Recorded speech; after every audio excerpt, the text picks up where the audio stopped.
बेटा दवाइयाँ तो ला दे। अरे पापा, दवाइयाँ लेने क्यों जाना है? आयु ऐप से नजदीकी मेडिकल द्वारा घर पर ही मंगवाता हूँ ना। आज ही आयु ऐप डाउनलोड करें, सबसे तेज, सबसे भरोसेमंद। चलिए आगे बढ़ते हैं। सबसे पहले बात करते हैं गुर्जर आरक्षण आंदोलन की। तो गुर्जर आरक्षण आंदोलन को लेकर बड़ा अपडेट है। फिलहाल मुख्यमंत्री से नहीं होगी गुर्जर नेताओं की बात।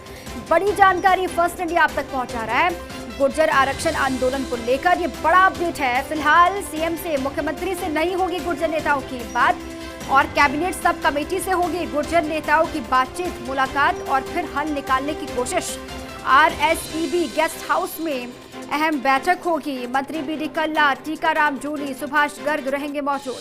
प्रदेश से बाहर होने के कारण मंत्री रघु शर्मा शामिल नहीं हो पाएंगे बैठक में, लेकिन बहुत महत्वपूर्ण ये बैठक है। हालांकि सुबह तक तो खबर ये भी थी कि सीएम से सीधे मुलाकात हो सकती है क्योंकि आमंत्रित किया है सीएम ने, लेकिन अब जो है ये बड़ी जानकारी मिल रही है। कैबिनेट सब कमेटी से पहले चर्चा होगी, बैठक होगी और मसले को सुलझाने की पूरी कोशिश की जाएगी। मंत्री बीडी कल्ला भी इस बैठक में हिस्सा लेंगे, टीकाराम जूली भी होंगे, सुभाष गर्ग होंगे। हालांकि रघु शर्मा अभी बाहर हैं तो इसलिए बैठक का हिस्सा नहीं बनेंगे। और इसी पर अधिक जानकारियों के साथ मेरे सहयोगी जुड़ चुके हैं नरेश का मैं सीधे रुक करती हूँ। नरेश, अभी तक तो क्योंकि खबर यही हम सुबह से बता रहे थे कि सीएम से मुलाकात होगी, लेकिन अब कैबिनेट सब कमेटी से पहले चर्चा होगी, उसके बाद आगे की स्थितियों को भापा जाएगा। क्या कुछ जानकारी मिल रही है? देखिए, सीएम से मुलाकात अभी भी हो सकती है। सीएम से मुलाकात को लेके कोई वो नहीं है। हाँ। बड़ी चीज ये है कि उससे पहले जो गुर्जर नेता है उनकी कैबिनेट सब कमेटी के जो मंत्री है उनसे मुलाकात होगी। जो आरएसईबी का गेस्ट हाउस है वहाँ पे ये बैठक तय की गई है, जिसमें सरकार की तरफ से मंत्री बीडी कल्ला है, इसके अलावा सुभाष गर्ग है, टीकाराम जूली है, उनको अधिकृत किया गया है। मंत्री रघु शर्मा भी सब कमेटी में है, लेकिन क्योंकि वो जयपुर से बाहर है ऐसे में अभी वो शामिल नहीं हो पाएंगे। तो एक पूरा मसौदा है वो तैयार कर लिया जाएगा। जो भी आंदोलन को खत्म करने के लिए जो भी आश्वासन होगा, जो भी बातचीत होगी, जो भी एक ड्राफ्ट बनेगा उसको तय कर लिया जाएगा। उस पर सहमति बन के औपचारिक रूप से घोषणा हो जाएगी और उसके बाद इस बात की संभावना है कि कर्नल बैसला मुख्यमंत्री से शिष्टाचार भेंट करे और फिर आंदोलन की खत्म करने की अधिकृत घोषणा करे। तो ऐसे में थोड़ा सा ये कार्यक्रम बदला गया है। अब पहले कैबिनेट सब कमेटी के साथ गुर्जर नेताओं की बातचीत होगी, क्योंकि कुछ बिंदुओं पर लंबी चर्चा चल सकती है और ये मुख्यमंत्री आवास पे इतना संभव नहीं है कोविड के कारण भी, क्योंकि कोविड के कारण हेल्थ प्रोटोकॉल का भी ध्यान रखा जा रहा है। साथ में चूंकि पहले जो ये कार्यक्रम 12 बजे का था, गुर्जर नेता देरी से पहुंचेंगे, इस कारण से अभी तय किया गया है कि पहले कैबिनेट सब कमेटी की जो बैठक है उसके साथ ये पूरी सहमति बन जाए, एक जो मसौदा है वो तैयार हो जाए और उसके बाद औपचारिक रूप से उसकी घोषणा हो जाए। तो सुभाष गर्ग है, बीडी कल्ला और जूली जो है ये इसमें मौजूद रहेंगे और जब गुर्जर नेता जयपुर पहुंचेंगे उसके बाद ये बैठक होगी। नरेश, लेकिन गुर्जर नेताओं में कौन कौन शामिल होंगे? क्योंकि पहले भी हमने देखा कई दफा मुलाकातें भी हुई, कई दफा बातचीत से मसला सुलझाने की कोशिश भी की गई, लेकिन हल नहीं निकला। अभी गुर्जर नेताओं का जो एक डेलीगेशन है उनमें कौन कौन से नेता मौजूद रहेंगे? देखिए, जब वार्ता के लिए गुर्जर नेता जयपुर आ रहे हैं तो ये बात मान के चलिए कि कहीं न कहीं सहमति बनाने के प्रयास है और खुद कर्नल बैसला और जो उनके बेटे विजय बैसला है उनके इस मीटिंग में शामिल होने की पूरी संभावना है। वो जयपुर आ रहे हैं, रवाना हो चुके हैं जयपुर के लिए। तो जब बड़े नेता जो इस आंदोलन के जो अगवा करने वाले नेता जो है वो जब यहाँ पे आ रहे हैं, इसका सीधा सा अर्थ ये है कि आज इसका हल निकलेगा और आंदोलन है उसकी समाप्ति की घोषणा भी होगी और जो भी गुर्जरों की जो मांगे हैं, जो कानून सम्मत मांगे हैं या सरकार जो कुछ कर सकती है वो उसका जरूर आश्वासन दिया जाएगा। लेकिन कानून सम्मत जो मांगे नहीं है, जिन पर सरकार अपने स्तर पर कोई फैसला नहीं कर सकती, उसके लिए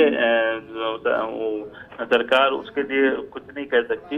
हाँ, लेकिन जो केंद्र को लेके जो मामले हैं उसके लिए सरकार जरूर जिससे प्रस्ताव है वो भिजवा सकती है और खासकर गुर्जर समाज के जो युवाओं को ज्यादा से ज्यादा रोजगार मिले, उनको नौकरी मिले, उसके लिए क्या सरकार की तरफ से प्रयास हो सकते हैं, ये तमाम बातें इस बैठक में चर्चा होगी और एक सहमति बनेगी, क्योंकि दोनों ही पक्ष है अभी चाहते हैं, गुर्जर नेता भी चाहते हैं कि इस जो है कोई एक तरीका के कोई न कोई रास्ता निकले ताकि जो समाज के लिए हितकारी हो, और सरकार भी चाहती है कि इस डेडलॉक को तोड़ा जाए ताकि जो आंदोलन चल रहा है पिछले कुछ दिनों से वो आंदोलन खत्म हो और जो सामान्य स्थितियां है वो कुछ नरेश, चूंकि पहले भी हमने विजय बैंसला को भी सुना, कर्नल बैंसला से भी लगातार मीडिया ने जब बात की थी, उन्होंने साफ तौर से यही कहा था कि चूंकि अब बातचीत के लिए जो वक्त है वो निकल चुका है, बातचीत जो होनी थी वो हो गई है, अब आर पार की स्थिति होगी, सभी मांगों पर अगर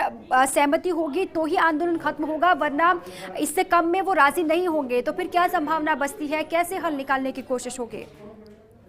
देखिए, जितने भी आंदोलन हुए हैं इससे पहले भी उन सभी का जो हल है या जितने भी आंदोलन जो कुछ एक सहमति बनी है वो वार्ता के माध्यम से बनी है। तो ऐसे में बयान क्या आता है वो अलग बात है, लेकिन बिना बातचीत के कोई सहमति नहीं होती। जितने भी सहमति आज तक बनी है वो बातचीत पे ही बनी है, टेबल पे ही बनी है सहमति, और अब भी वैसा ही होगा। तो कहीं बातचीत खत्म हो जाए ऐसा नहीं हो सकता। भले ही जो बयान है वो किस परिस्थितियों में कब आए होंगे वो अलग बात है, लेकिन अब चूंकि जो है बातचीत होगी, मीटिंग होगी और एक आम सहमति बनाई जाएगी दोनों पक्षों के बीच, गुर्जर समाज के नेताओं और सरकार के बीच में, ताकि देखिए आंदोलन ये खत्म हो सके और जो भी उनकी उचित मांगे हैं उनको माना जाए, या जो सरकार अपने तरफ प्रयास कर सकती है उसका जरूर आश्वासन मिलेगा। और जो देखिए कानून के दायरे में नहीं है या सरकार के हाथ में नहीं है तो वो सरकार भी कुछ नहीं कर सकती। और सरकार ने पहले भी कहा है कि जो सरकार कर सकती थी वो सब किया है। उसके बारे में लिखित में भी एक समझौता हुआ था कुछ गुर्जर नेताओं से, आपको ध्यान होगा कुछ दिनों पहले सचिवालय में लंबी वार्ता हुई थी। उसके बाद एक सामूहिक प्रेस कॉन्फ्रेंस में सरकार की तरफ से कई घोषणाएं की गई थी, खासकर जो आर्थिक सहायता की बात हो या विशेष पैकेज की बात हो या जो एक वेतन जो उनकी बात हो, तो तमाम मुद्दों पर सहमति बनी थी। सरकार की तरफ से आश्वासन भी दिया गया था, साथ में केंद्र को प्रस्ताव भेजने पे भी सहमति बनी थी कि 9वीं अनुसूची में शामिल करने को लेके। तो ये तमाम चीजें हैं, इन्हीं पे फिर से चर्चा होगी और कोई ऐसी बात है जो गुर्जर समाज रखना चाहता है उस पर चर्चा जरूर होगी और उनको पूरे नियम कायदों के तहत उनको बताया जाएगा कि क्या स्थिति है, वास्तविक स्थिति क्या है। चलिए, बहुत शुक्रिया आपका नरेश तमाम जानकारियों के लिए।